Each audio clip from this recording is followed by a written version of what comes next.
네, 써는 제가 양자역학과 현대미술 강의를 의뢰받고, 일단 처음에 그 제목으로 의뢰를 받았을 때 좀 야심차게 잘해야 되겠다는 생각을 했었는데, 막상 양자역학에 대해서 전혀 모르는 사람들이 앞에, 물론 약간 아는 사람 한 두세 명, 전혀 모르는 사람이 한 네다섯 명이 앉아 있는데, 제가 좀 강의할 때 청중들의 그 마음이 좀 잘 공감되는 스타일이에요. 그러니까 그 상대 앞에 앉은 사람들의 그 눈빛을 보면서 저 사람이 무슨 생각을 할지가 막 느껴지는 그런 강사다 보니까 너무 막막한 거예요. 이게 이중슬릿은 설명하면 안 될 것 같고, 뛰어난 천재도 양자역학을 이해하는 사람은 없다라고 말을 하는데, 그 말 자체 때문에 더 겁나는 것 같아요. 양자역학에 대해서 얘기한다는 게. 그 리처드 파인만의 말 때문에 더 겁나는 측면이 있어요. 그래서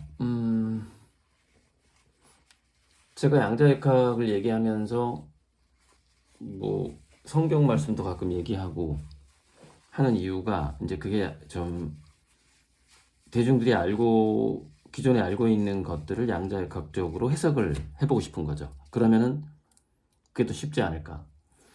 그래서 생각을 해낸 게, 이제 도대체 예언가들이나 무당들은 어떻게 미래를 인지하는가. 그거는 양자역학적으로 보면은 과거, 현재, 미래가 다 동시에 존재하고 그것들이 이렇게 중첩되어서 있는 상태란 말이죠. 그 중에서 이제 우리가 어느 거 하나만 체험을 하게 되는 거죠. 잠시만요. 균형이 안 맞아서.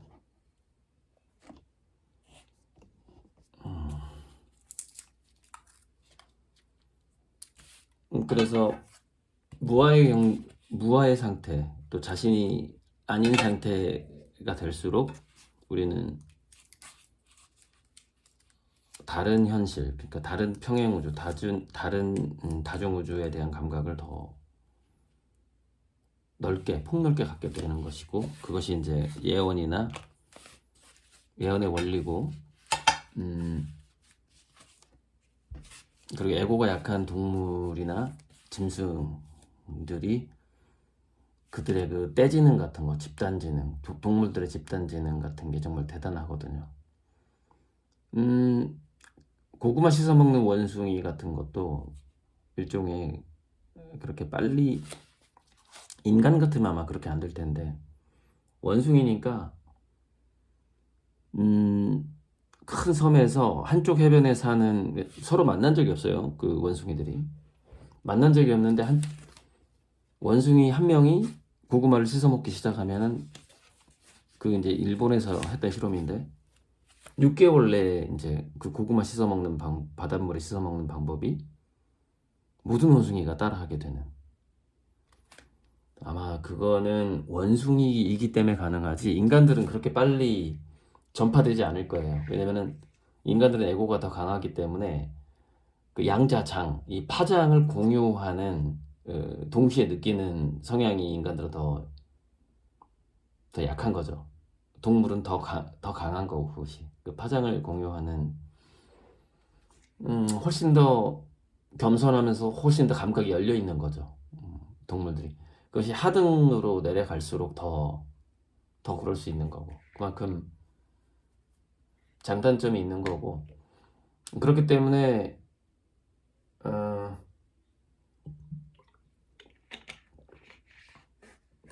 침팬지하고 인간하고 정글에 떨어뜨리면, 침팬지는 물론 그 침팬지에게도 낯선 정글이어야 되겠죠.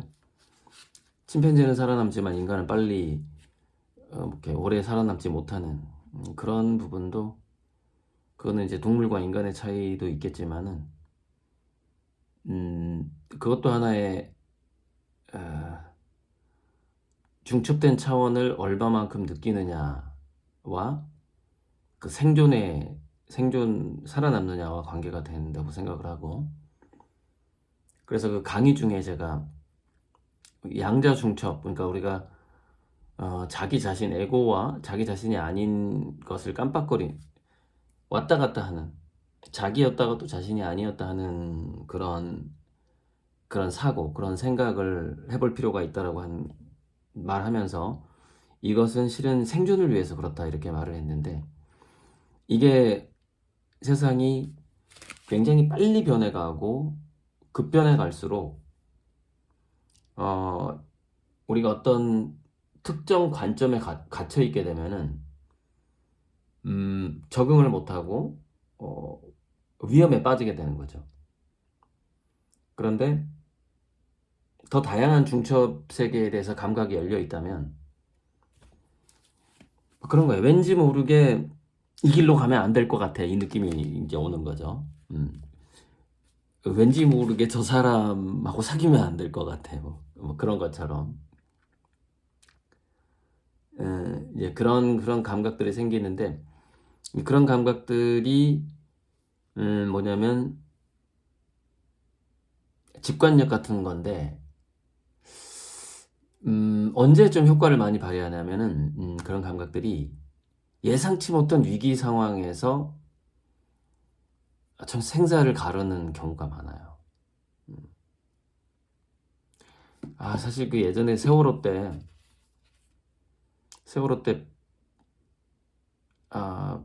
방송을 이렇게 하잖아요. 배 밖으로 나오지 말고 객실에서 가만히 있으세요, 뭐 이렇게 방송을 했다고 해요.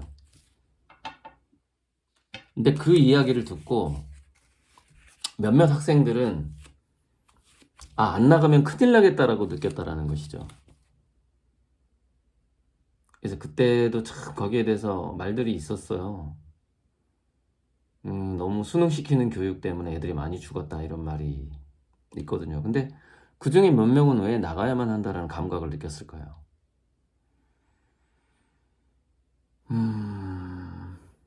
정답 위주의 교육이라는 게 참 그럴 때 좀 문제가 되거든요. 정답이 있는 교육이라는 것이 모든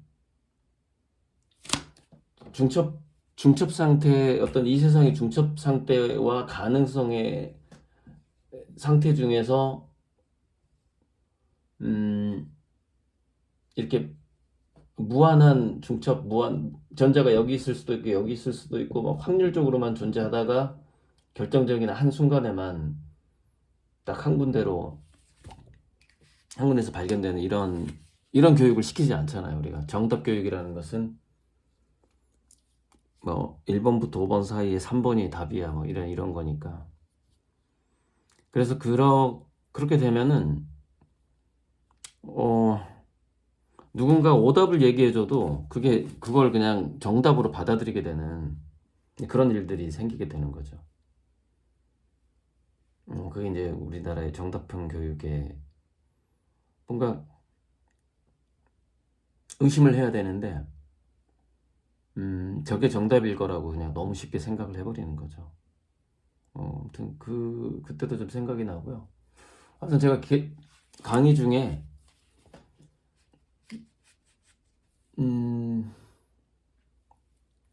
그 얘기는 했던 것 같은데, 뭐 성경에서 나는 너희 중에 행한다라는 그 레위기에 있는 말처럼 이 말이 신라위에서 나는 내가 원하는 것을 원한다. 그 말과도 좀 통하는 면이 있는 것 같아요. 이 말은.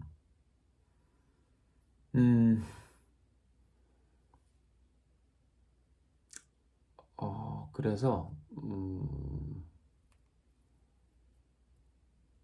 제가 여기다가 생각나는 말들을 좀 적어놓은 것들이 있는데, 관계에 의한 허용의 교집합. 관계에 의한 허용의 교집합. 그러니까 완전히 가능성, 완전히 파동, 그리고 완전히 입자. 이것도 좀 잘못된 생각인 것 같아요. 그러니까 이거는 아직 말하는 사람 없는 것 같은데, 페이드 인, 페이드 아웃처럼, 뭐 줌인, 줌 아웃처럼 입자성과 파동성이 딱 구분되는 게 아니라 입자성 뭐 80% 파동성 20%뭐 이런 식으로 입자성 20% 파동성 80% 이런 단계도 굉장히 많이 있는 거죠. 그래서 뭐 80%만 입자로 이루어진 세상, 뭐 10%만 입자로 이루어져 있고 90%는 파동이 더 많은 그런 세상, 뭐 그런 것도 있는 거고. 그러니까 그런 식으로 따져보면은 완전히 물질계와 그다음에 완전히 천상계 그 사이에 정말 다양한 층의 하늘나라가 있게 되는 것이죠. 근데 이제 그래서 그 각자는 자기가 사는 세상이 그 경향성이 뭐 파동 20%대 입자 80%가 좀 다수인 세상인지 그 반대인지 이런 걸 자기가 쉽게 알 수는 없을 건데, 저기서 관계에 의한 허용의 교집합이라는 게 지금 무슨 얘기를 하고 싶은 거냐면, 세스라는 책에서 관찰자가 4명이면 4개의 우주가 그 방 안에 교집합으로 있는 거고, 관찰자가 9명이면 9명의 우주가 그 방 안에 이렇게 교집합으로 있는 건데, 이 교집합이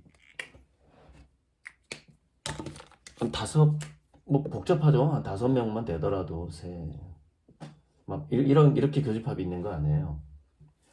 그러면은 뭐 여기는 확실하게 입자성이겠죠.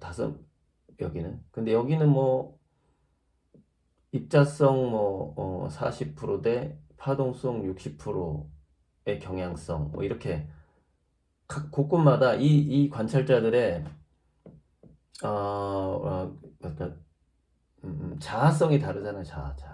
자아가 다르기 때문에. 그래서 우리가 살다 보면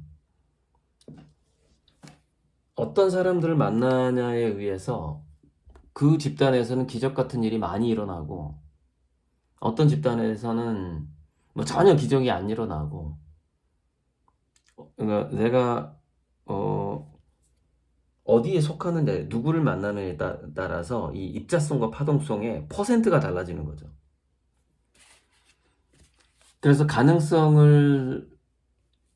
열린 마음으로 가능성을 믿어주는 사람들이 많은 곳에서 살면 그만큼 그 아이의 또는 그 꿈꾸는 사람의 꿈이 이루어질 가능성도 많을 거고, 사실 꿈이 이루어질 가능성이 많다라는 것보다 더 중요한 것은 어떤 꿈을 꿀 수 있느냐가 더 중요한데, 아예 꿈을 꿀 수 없는 세상도 있는 거고, 뭔가 도저히 안 될 것 같지만 현재 내 상황에서 이룰 수 없을 것 같지만 그것을 이룰 수 있다고 생각하기도 하고, 그게 달라지는 거죠.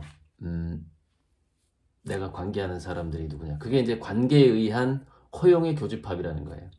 관계에 의한 허용의 교집합은 그 중첩에 있어서의 그 가능성의 밀도가 다 다른 거죠. 그러니까 사실 입자화된 게 이게 가능성이 약한 거고, 파동성이 많은 것이 내가 꿈꾸는 것이 이루어질 가능성이 많은 거죠. 그러니까 여기는 아예 굳어버린 거고, 여기는 아직 부드러운 상태라는 것이죠. 모든 것이. 그래서 뭔가 새로운 형태로 전이되고 바뀔 수 있는 가능성이 많은 거겠죠. 그래서 열린 마음을 가진 이렇게 저처럼 평행우주도 믿고 파동의 양자장의 그 원리도 생각을 하면서, 또 자기 자신이 확실히 자기 자신이 아닐 수도 있다고 생각을 하고, 때로는 자기의 이름도 있고 잊어버리고 자기의 과거도 가족 관계도 뭐고 다 잊어버리고 예술에만 몰두하는 이런 그런 사람들과 함께 하시는 게 더 행복하고 또 더 자신의 어떤 가능성이나 꿈을 이루는데 더 도움이 되죠. 그래서 관점이 참, 이건 뭐라고 해야 되지? 그치, 뭐 열린 마음이라고 얘기하는데, 관점이 참 열린 마음인 사람하고 대화를 하면 좀 재밌죠. 그것이 이 사람이 생각하는 그 가정의 상당히 넓거든요. 가정, 허용치 이런 게 넓단 말이죠. 그 과정에서 대화를 하는 거는 정답이 정해져 있지 않은 대화인 거죠. 설교가 아닌 거죠.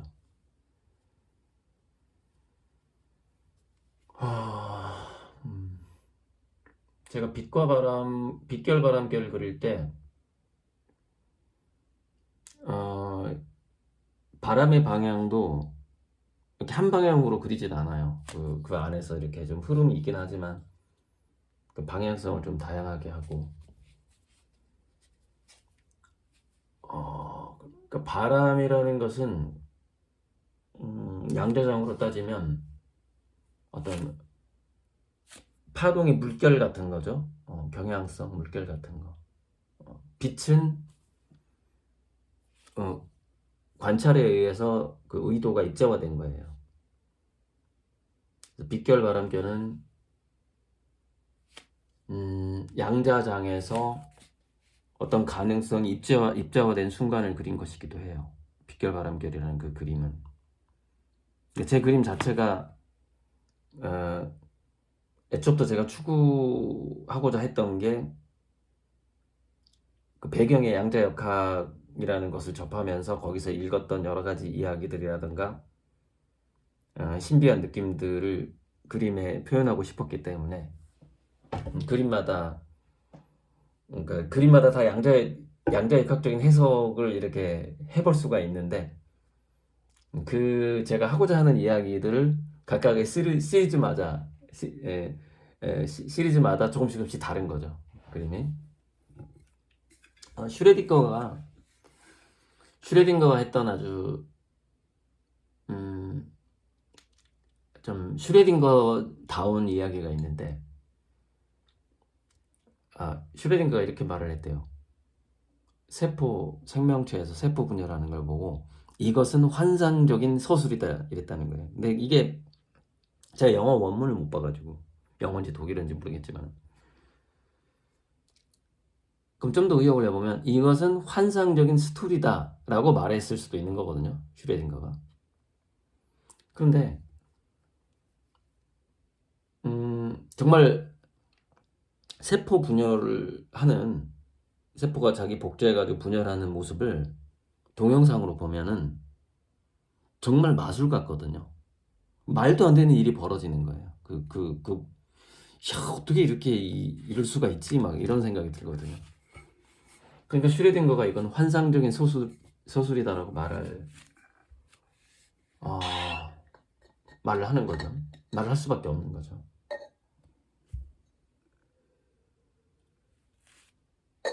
우리가 전자가 공유결합하는 것도 양자적 현상이라고 하는데, 세포가 자기랑 비슷한 모양으로 분열을 하는 것도 틀림없이 그것은 중첩성을 이용한 양자적 현상일 거예요.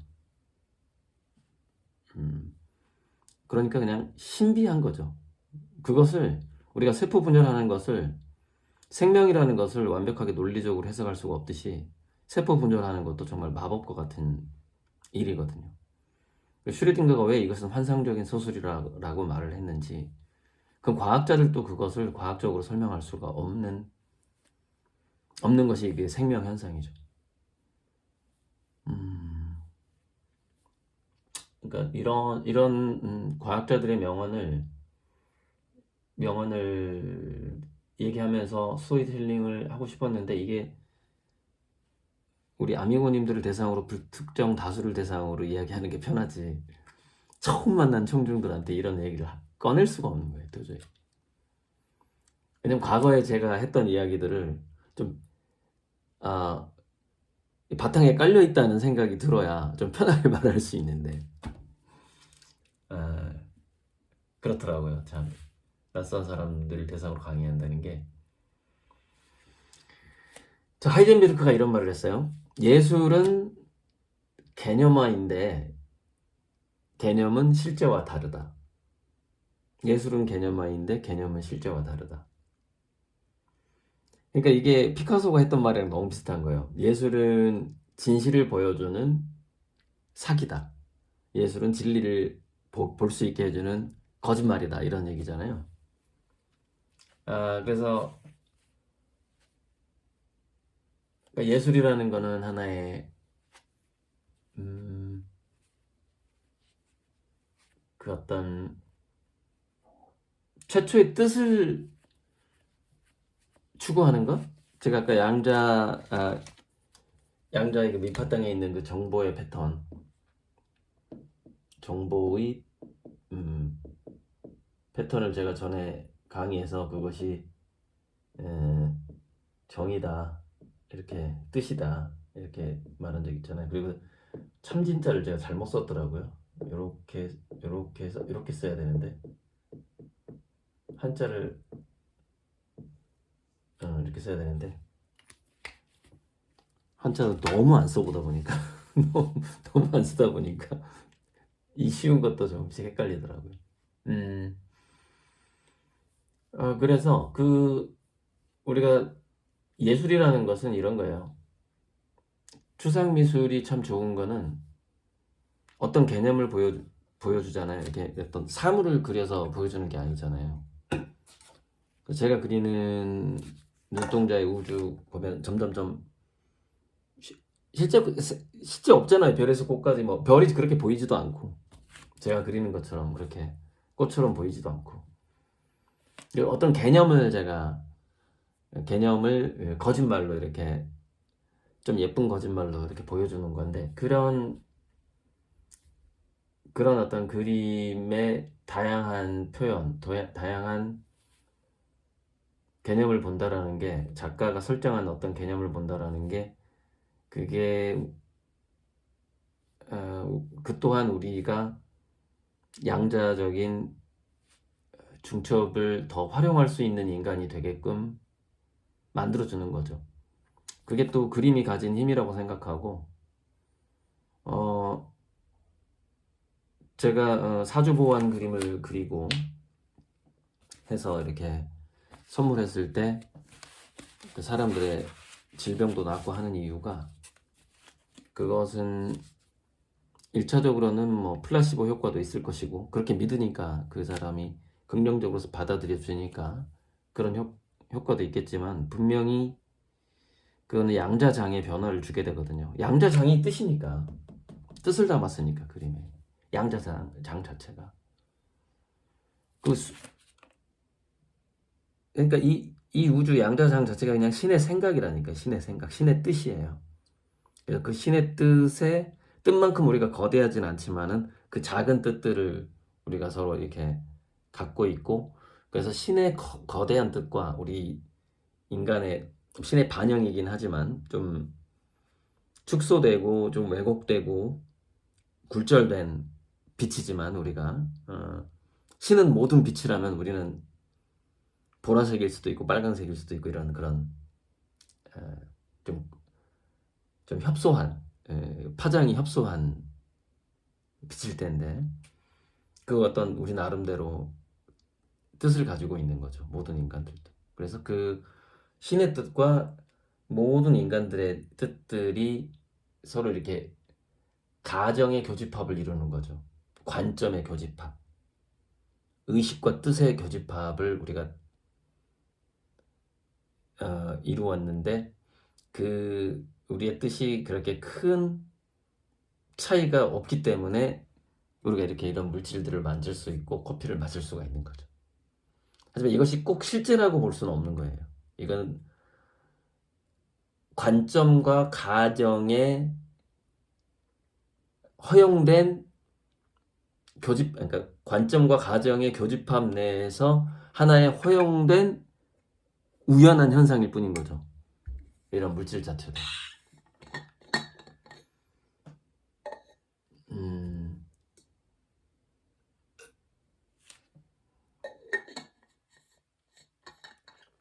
자, 에드워드 윌슨이라는 그 최재천 교수의 스승이었다는 개미 연구했던 사람이죠. 그 사람이 이런 말을 했어요. 예술은 지성이 야기한 혼돈에 질서를 부과할 필요성 때문에 탄생했다. 이 말 참 재밌더라고. 그러니까 뭐냐면 지성이라는 것이 또 이지성 생각나네. 아무튼 지성이가 혼돈을 야기한다는 거야. 지성이 우리가 참 지식과 지성이 이게 그 다양성하고 연결된 이야기인데, 이게 너무 우리가 이제 자기의 뜻을 이렇게 펼치다 보니까 여기서 이제 막 혼돈이 생기는 거예요. 복잡한 지성과 지성의 부딪힘이. 다들 유튜브 보면은 극우든 극좌든 똑똑한 사람들 많아요. 극우도 똑똑하고 극좌도 똑똑하고. 근데 거기서 합의점에 이르지를 못하고 계속 혼돈이 생기기도 하고, 종교끼리도 마찬가지고, 모든 종교의 교리 지적이에요. 단 증명될 수 없는 지적인 말들로 모든 사람에게 객관적으로 증명될 수 없는 지적인 말들로 가득하죠. 그런 지성들이 실제로 이 세상에는 참 지성이라는 것은 질서를 만들기 위해서 우리 인간이 개발해왔단 말이에요. 이 이성을. 근데 그 인간의 이성으로부터 만든 지식 이런 것들이 오히려 더 이제 혼란을 유발했었다는 거죠. 유발을 해왔죠. 그리고 예술은 그 지성으로부터 유발된 그 혼돈을 좀 정리해보자. 이거를 지성들의 그 화학 반응이, 지성과 지성이 만난 화학 반응이 좀 악해지고 있다 이거죠.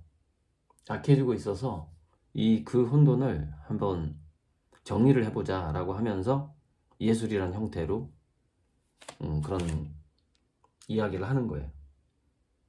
뭔가 질서를 만들고자 하는 노력이죠. 예술이 아주 무질서한 것 같지만은 제가 강의에서 추함을 이해하는 것이 이 예술의 굉장히 중요한 목적 중에 하나란 말이에요. 이 추함을 이해한다는 게. 우리가 추함으로 내버려 버리면은 그것이 이제 품 안에 들어오지 않은 슬럼가처럼 이렇게 존재하게 되는 거죠. 악마가 되죠. 그 추함이 악마가 된단 말이죠. 그래서 계속해서 선악구도로 남아있게 되는 건데, 그 추함이나 악함까지 끌어안아서 그것을 소화해내고자 하는 노력이 어떤 진보적인 예술과 예술가들이 해왔던 일이죠.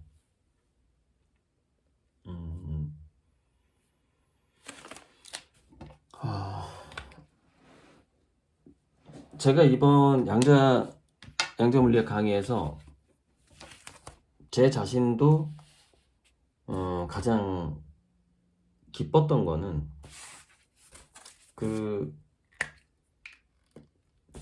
진선미의 개념에서 허를 창조한 거예요.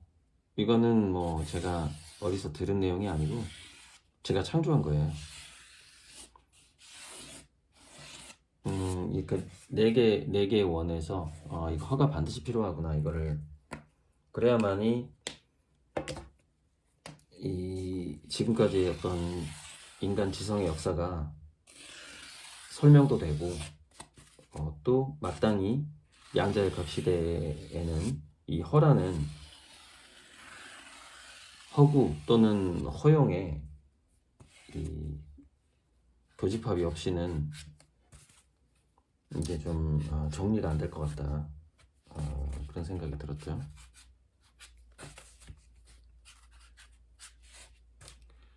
그래서 그죠? 이 원을 그러니까 동그라미를 하나 더 그렸던 게 저는 가장 기뻤고 이것을 그래야 한다는 생각이 들었어요. 이 양자역학과 현대미술을 설명하려면 이 허라는 동그라미가 하나 필요하구나. 그래서 그 허라는 동그라미를 하나 그리고 나니까 좀 더 쉽게 풀리더라고요. 그 생각하는 게 어떤 인류의 이 지식과 지성과 예술의 역사 같은 것도 좀 더 쉽게 설명이 되고 그래서 이제 저는 이 영역에 허의 영역에 이제 그 종교 각종 신비주의가 있다고 생각을 하고 진의 영역이 이제 물리학이었는데 이게 양자 물리학이 되면서 허의 영역이 물리학의 영역으로 들어왔던지 그게 이제 다중우주고 뭐 정말 상상할 수 있는 모든 일이 일어나고 있는 그런 양자장의 세계거든요. 또는 진선미 전체가 허의 세계로 들어와 버린 그런 시대가 돼버린 거예요. 그게 양자역학의 시대라고 생각해요. 그래서 이 허가 이렇게 커져버린 거죠. 허라는 게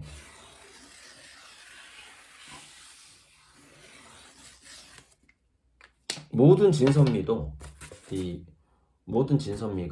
이 허 안에 들어와 버린 그런 상황이 지금 이게 앞으로 가져올 양자역학, 양자컴퓨터 혁명이 우리 인류에게 가져다 줄 변화라고 생각을 하는 거예요.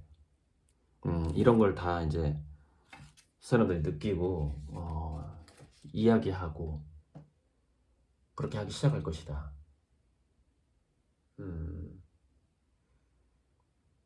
그래서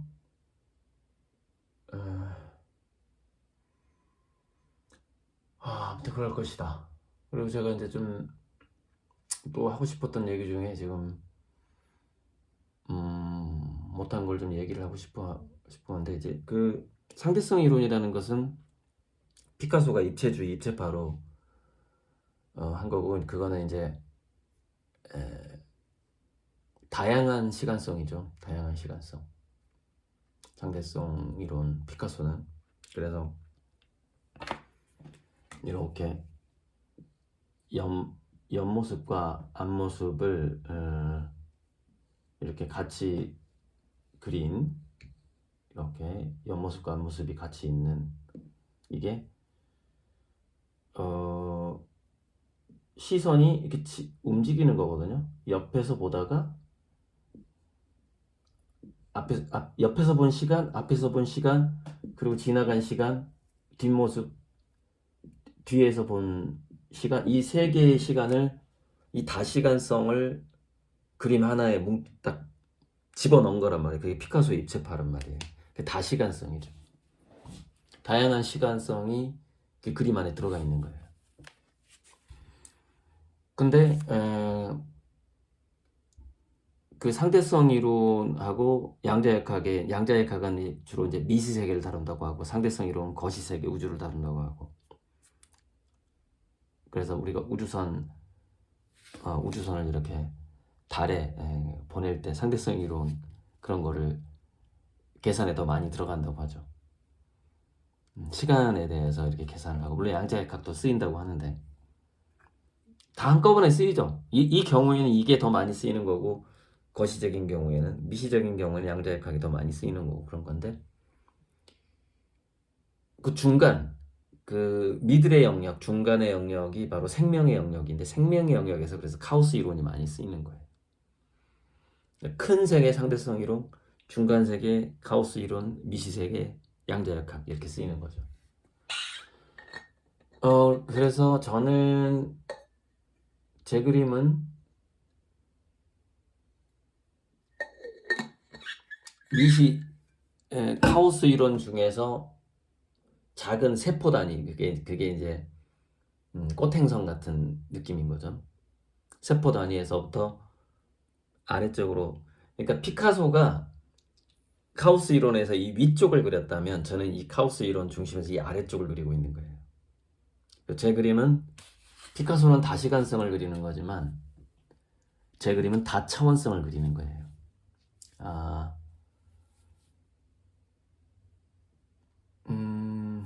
근데 다차원성을 그리는데 하나의 캔버스 안에 그 중첩을 표현해 버리게 되면 그것은 다차원이 아니라 다시간성으로 오해가 될 가능성이 많아요. 그리고 하다 보면은 괜히 어설픈 구성하는 것 같은 그림이 돼버려요.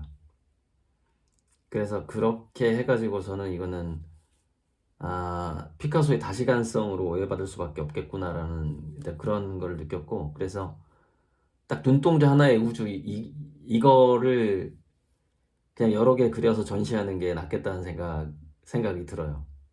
전에도 그랬고.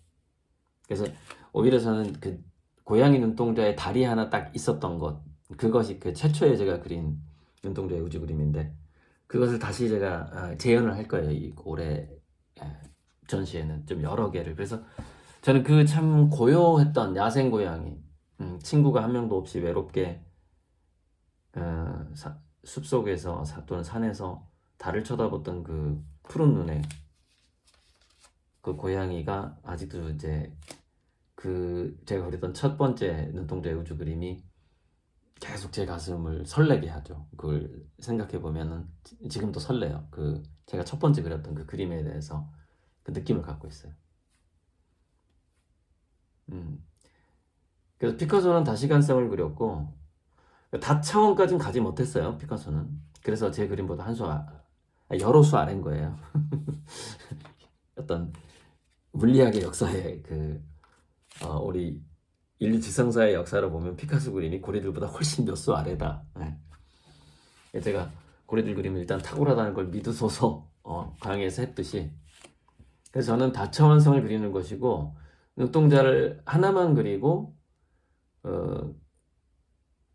한 눈동자의 배경에 우주를 그리기 때문에 다차원성임에도 불구하고 절대성을 그리는 거예요. 이게 그러니까 아주 모순적인 건데 절대성과 다차원성을 동시에 그리고 있는 건데, 이제 그거는 관객들이 이제 그걸 그 두 가지를 이제 그림에서 이렇게 이미 느낀 어떤 아미고님도 있을 거고, 갈수록 이제 그것을 느끼는 사람들이 이제 전 세계에서 많아지겠죠. 그래서 저는 무시간성이에요. 시간이 멈춘 듯한 걸 그리죠. 시간이 없는 걸 그리는 게 양자역학이거든요. 양자역학은 시공간이 없는 거예요. 시공간을 초월한 거예요. 그래서 제가 어떤 작은 절대성이죠, 일종의. 그 관찰자에게 절대적인 우주니까, 그 그림에서. 그 작은 절대성을 그리지만 제가 그 눈동자의 우주를 그리는 의도는 다차원성인 거죠. 그렇게 이제 해석을 해볼 수가 있고요. 양자역학에서 굉장히 가장 신비한 게 비국수성이라는 거예요. 비국수성. 공간이 없는 것 같은 성질인 거예요. 그래서 그 공간이 없는 것 같은 성질이기 때문에 그 비국수성 때문에 뜻이라고 하는 거예요. 정보의 패턴.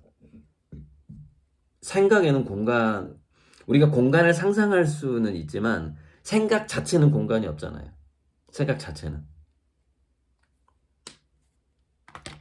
이제 공간이 있다고 느끼는 생각이 있는 것이지 그 뜻이라는 것이 뜻과 공간이 같은 건 아니잖아요.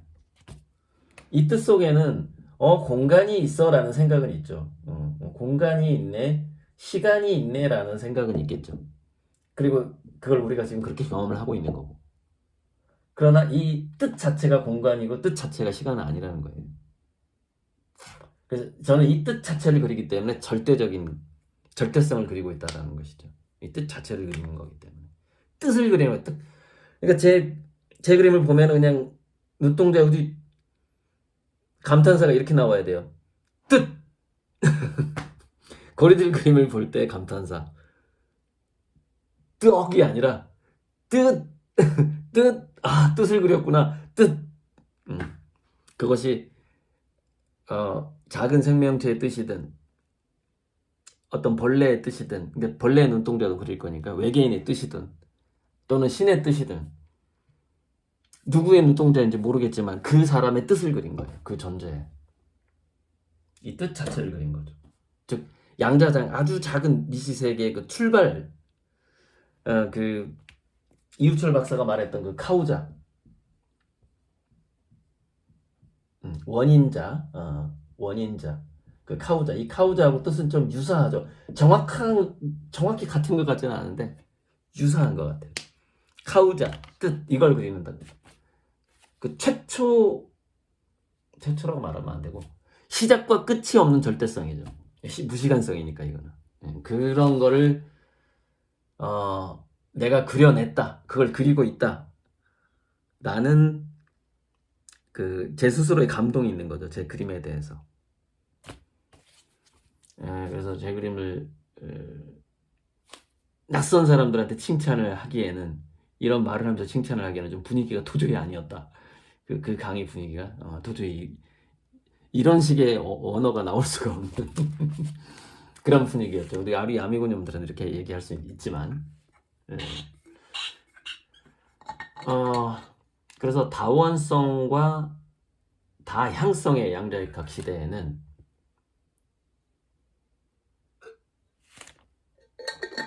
고요히, 그러니까 우리는 복잡한 산 중에서 이미 길을 잃은 시대예요. 길을 잃었어요. 이게 그 매직을 아세톤으로 했더니 이렇게 먹구름이 생겼는데 이것도 재밌네. 이것도 길을 잃었어요. 아주 깊은 산 중에서 길을 잃었어.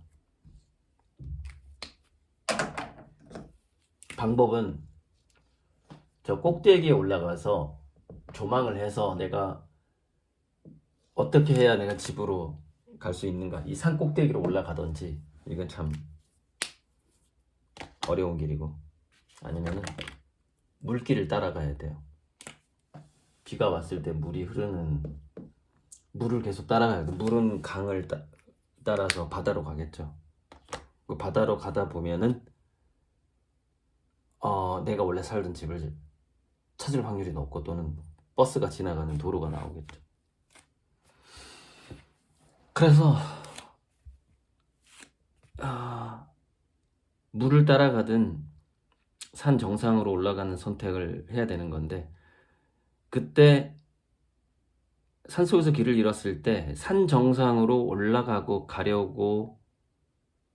가기를 선택하는 사람들이 진짜 예술가인 거예요. 저 위에 올라가서 한번 내가 조망을 해보겠다. 그리고 나서 다시 내려가겠다. 그리고 나서 길을 선택해서 가겠다. 그래서 제가 전에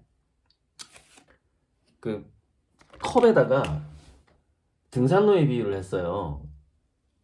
이렇게 여기가 이제 수준급 예술인데 이렇게 막 등산로 생각날 거예요. 그래서 새로운 길을 개척해야 된다. 그리고 뭐 고민의 크기가 요만한 고민의 크기가 있고, 이렇게 고민의 넓이가 더 큰 사람도 있고 좁은 사람도 있고 조금만 고민하는 사람도 있고, 뭐 이런 얘기를 한 적이 있는데, 이게 등산로의 비유거든요. 예술이나 철학이나 뭐 이론이든 사상이든 간에, 종교든 간에, 이게 등산로의 비유인데, 실은 이거는 우리가 이해하기 쉽게 하기 위해서 등산로의 비유를 드는 것이지, 실상 양자역학적으로 보자면 등산로의 비유는 맞지 않아요. 빗방울의 비유가 맞는 거예요. 번개. 그러니까 우리의 생각은 위에서 신이 허락한 생각이 보이나요? 이렇게 신이 허락한 무수한 길들 중에 우리는 하나를 그냥 갈 뿐이에요. 우리 생각은. 마찬가지고 길을 잃어버린 빽빽한 숲속에서 우리가 길을 잃었는데, 사실 우리 삶은 산에 떨어진 빗방울이 바다를 향해 가는 삶이란 전에 한번 얘기한 적이 있거든요. 반대로 이 등산의 비유는 또 아닌 거예요. 그래서 이 등산로의 비유는 우리가 이제 자유의지가 충만하다라는 전제하에, 근데 우리가 다들 이렇게 생각하니까 전제하에 쓰는 비유고, 실은 이 과연 우리는 자유의지가 있는 것인가, 아니면 어떤 절대자가 허용한 계시 안에서 움직이는 자유의지가 있다라는 착각을 하는 존재인가, 그런 생각도 해봐야 되거든요. 그 양자역학적으로 생각해 보려면 이게 결정론적인 세계관인데 무한한 결정론이 있다 보니까 우리가 미래 운명을 알 수가 없는, 그러다 보니까 그 틈새에서 우리는 자유의지를 느끼고 있는 거거든요. 그래서 물길을 따라가라는 거는 이게 딱 빗방울이 이제 모이는 지점이 있고 이렇게 물길을 따라가라는 게, 그게 우리가 현명하게 살아가는 방법이고, 또 생존의 방법이고, 또 겸손하게 더 좋은 자기가 바라는 미래를 이렇게 우리가 한번 맛볼 수 있는 그런 방법이기도 하고, 우리는 산을 올라가는 거 아니라 사실은 실상은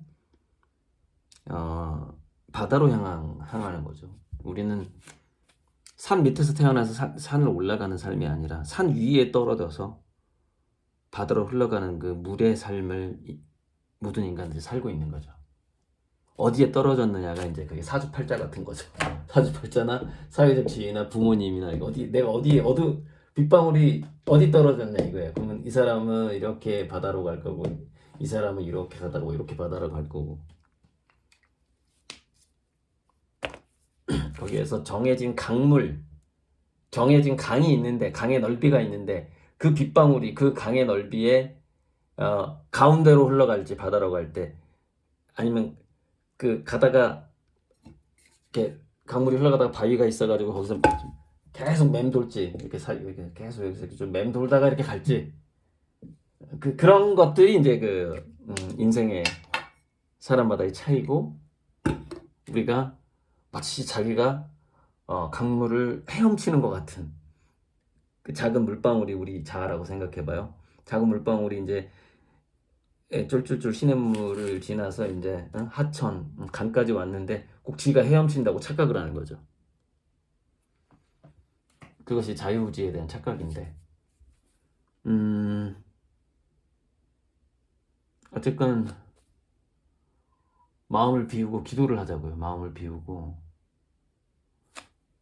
자기 자신이 아니고, 자기 자신이 그냥 물거품이고 안개고, 그냥 이 우주의 기 자체이고, 자기 자신이 아무것도 없는 공이고, 그런 생각도 해봐야 되고, 이게 그런 경험으로 간다라는 게 어려워요. 먼저 그런 생각을 해야 돼요. 생각이 더 쉬워요. 우리가 그렇게 길들여져 있어서, 인간이 얼마나 많은 지성적인 교육을 받았어요. 그래서 우리 머릿속에 얼마나 지금, 누가 에드워드 윌슨이 얘기했잖아요. 지성이 야기한 혼돈에 빠져 있단 말이에요. 모든 인간들 지성이 야기한 혼돈에 빠져 있어. 그래서 그 혼돈의 질서를 부과하기 위해서 이 예술이라는 것이 존재하고, 뭐 철학, 종교 다 마찬가지고. 근데 이게 지금은 우리가 감각에 좀 더 집중할 때인 것 같아요. 제가 그 영상 마지막에 얘기했던가? 2부에서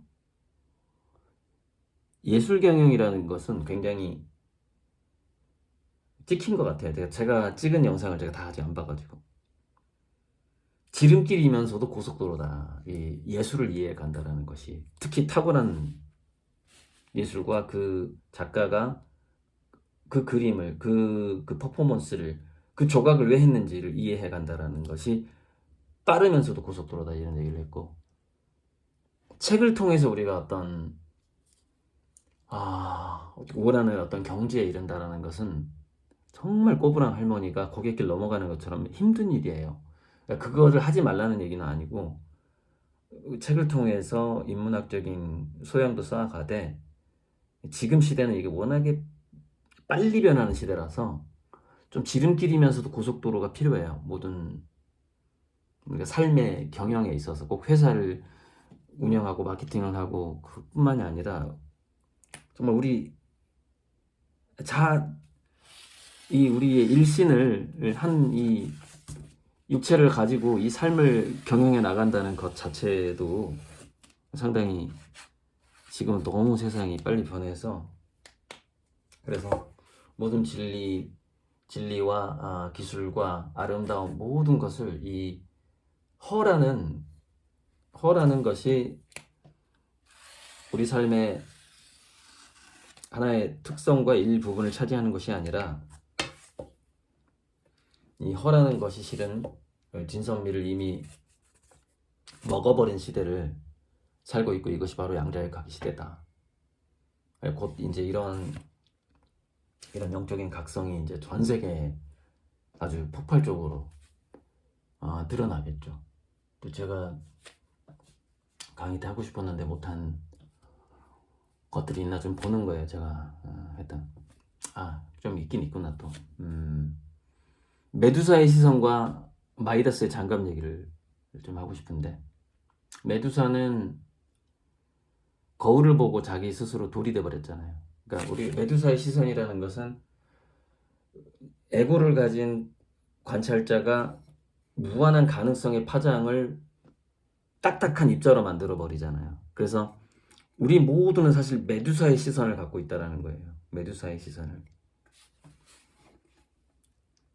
그래서 우리가 거울을 보면서 거울 속에 있는 자기가 자신이 아니라는 생각을 해보는 것, 이것이 굉장한 수련일 것 같아요. 이게 그분이 거울 수련법이 뭐가 하나 있던데 제대로 안 봤어요. 그 누구야?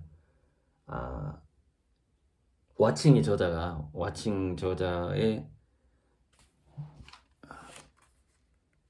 아무튼 그게 메두사의 시선, 우리가 메두사가 되면 안 되잖아요. 거울을 보고 우리 자신이 너무 그 돌멩이가 돼버리면 안 되잖아요. 그래서 그거를 오히려 반대로 역이용하는 게 거울을 보면서 저기 거울 속에 있는 저 인간 누구지? 낯설게 보는 거죠, 자신을.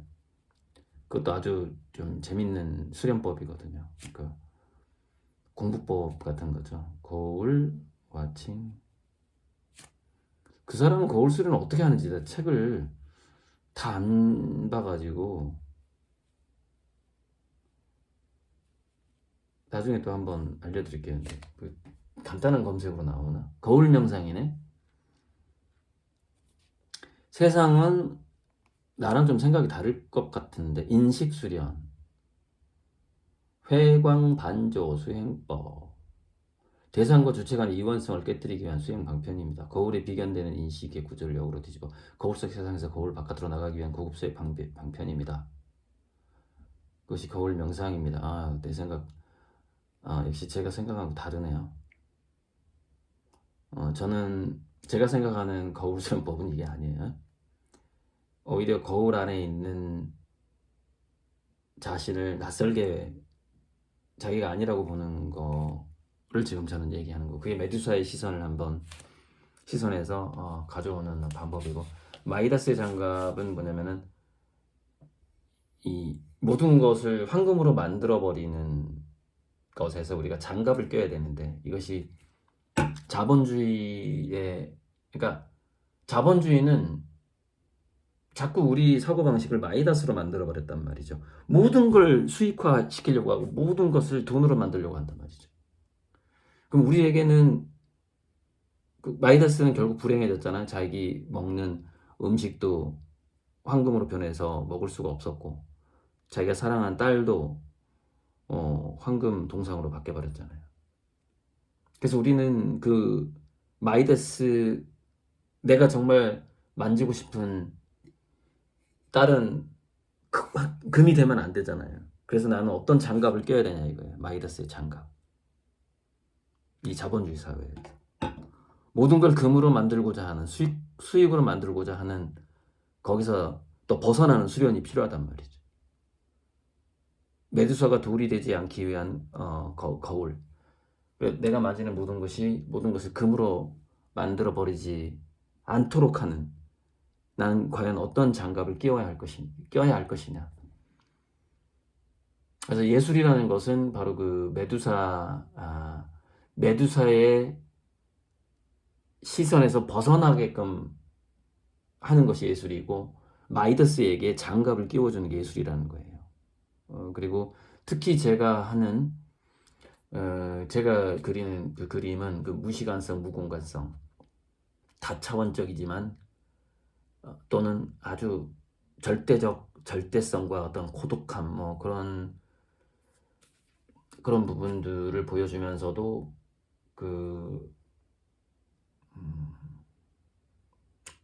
좀 마음을 좀 넓게 해주는 그림이죠. 이렇게 다양한 걸 한번 생각해 보게 하는 그것이 곧 메두사의 내 자신이 메두사가 되지 내가 거울을 보고 스스로 돌이 돼버리는 그런 일을 생기지 않도록 해주고자 하는 것이고 마이다스에게 어떤 장갑을 끼워주고 싶은 거죠. 모든 것을 황금으로 만들어버리는 손이라는 건 굉장히 차가운 손일 거예요. 자본주의의 냉풍에 식어버린 차가운 손. 그 손을 따뜻하게 해주는 따뜻한 손으로 바꿔주는 어떤 그 장갑 같은 것을 장갑을 선물하고자 하는 거죠. 뭐 그렇다고 수익을 생각하지 않고 뭐 그런 건 아니에요. 수익 얘기 저 많이 해요. 많이 하는데 그런 얘기만 한다고 오히려 제가 욕을 얻어먹는 사람인데 그것은 워낙에 기초고 기본이기 때문에 하는 거고 근데 그런 얘기를 할 때마다 저는 오히려 마이다스의 장갑을 마음속으로 생각하는 사람인데 그래야지 행복한 부자가 될 수가 있겠죠. 내 손이 차가우면 계속해서 나를 행복하게 하는 것들이 자기로부터 떠나버리죠. 왜 다 차가운 돌덩어리가 될 거니까. 황금 보기를 돌처럼 하라는 얘기는 아니에요. 그런 얘기는 아니고 그냥 황금 보기를 돌처럼 하라는 말도 사실은 이 수준이 낮은 말이라는 거죠. 낮은 말이고 우리는 어떤 정말 좋은 장갑을 아미고님들께 선물하고 싶어요. 더 좋은 그림 열심히 그려서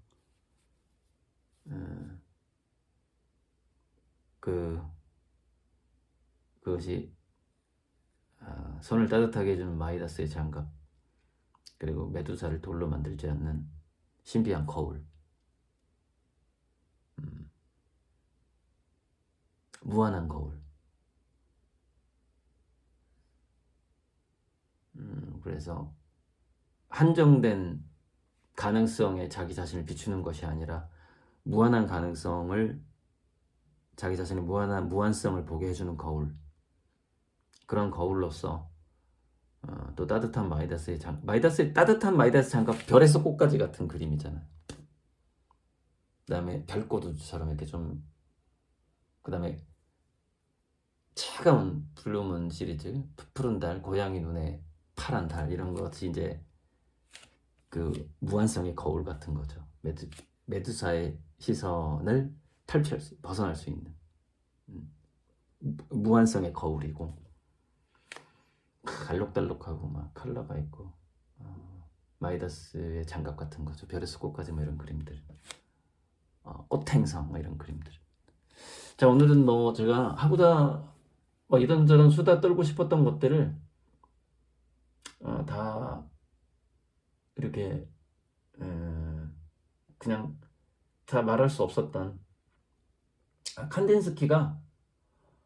칸딘스키의 추상화는 진선미의 융합을 위한 노력이었다. 이걸 제가 썼는데 이게 제가 써놓고 내가 무슨 생각으로 이걸 썼지? 이걸 까먹어.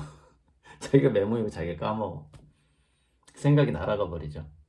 그래서 제가 이제 예술에 관한 책을 좀 더 보면서 날아가 버렸던 생각들이 다시 또 올 때 이렇게 좀 또